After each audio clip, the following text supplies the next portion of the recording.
Support provided by Natchitoches Regional Medical Center, Northwestern State University, and Louisiana Tech. Oh, what a game this was. Louisiana Tech on the road at the newest member of a Conference USA, Delaware. The Blue Hens making their debut. Sonny Cumbie and company looking to get bowl eligible, sitting on 5 wins on the season. Some early outstanding defense for Louisiana Tech. 1st and 10, Bulldogs pressure forces a loss of 5. Joe Silver had nowhere to run. 2nd and 2, and Silver's gaining a lot of real estate. East and west, that's the kind of real estate you want. It's a loss of 4. Their outstanding quarterback, Nick Minicucci, goes to the air, and he's picked off by Jakari Foster. That's the 14th interception for Louisiana Tech's defense this season. The Dogs take advantage, but the offense stalls, so they have to settle for a field goal, and Drew Henderson, misses it wide left. Special teams warning. More on that in a moment. 3-0 Hens, end of the first quarter. Clay Tevenin, 37 yards. He breaks into the end zone, and we are up 7-3 for the Bulldogs. 2 plays before the score, though. Blake Baker on this play.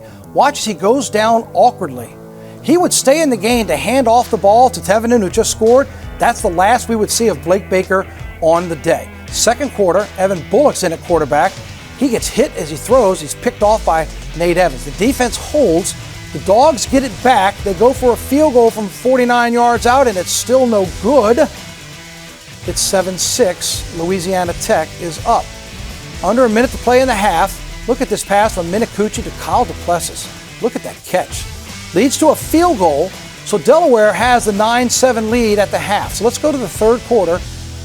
Up against the own end zone, Minicucci to Sean Wilson, and he breaks one. And this is a back break of 51 yards. Now they've got all sorts of real estate to work with, and it leads to this 3rd and 2. Minicucci to Duplessis, another great catch in the corner of the end zone. 16-7 Delaware. 16-10 now in the fourth. Clay Tevenin working. 13 yards. He finds the end zone, and it's 17-16 Dogs. 2:30 to go. 4th and 10. Minicucci, right side, and he's picked off by Jacob Fields, and Fields is gone. It's a pick 6 for the Bulldogs, and it's 24-16. Oh, they're looking good on the road. But the Blue Hens aren't done. Minicucci to Elijah Sessoms. 3 yards for the touchdown. They're going to go for the 2. Get the stop, and you're in good shape. And the Bulldogs get the stop. It's 24-22. Warning.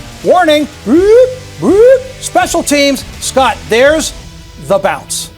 That is perfect bounce. And I don't know what you do in that situation. That's the toughest position to be in football on the onside kick. That's a great bounce by the kid. And it leads to this. From 51 yards, Nate Reed had never kicked it longer than 47. That one was good from 58. And that field goal at the end nails it.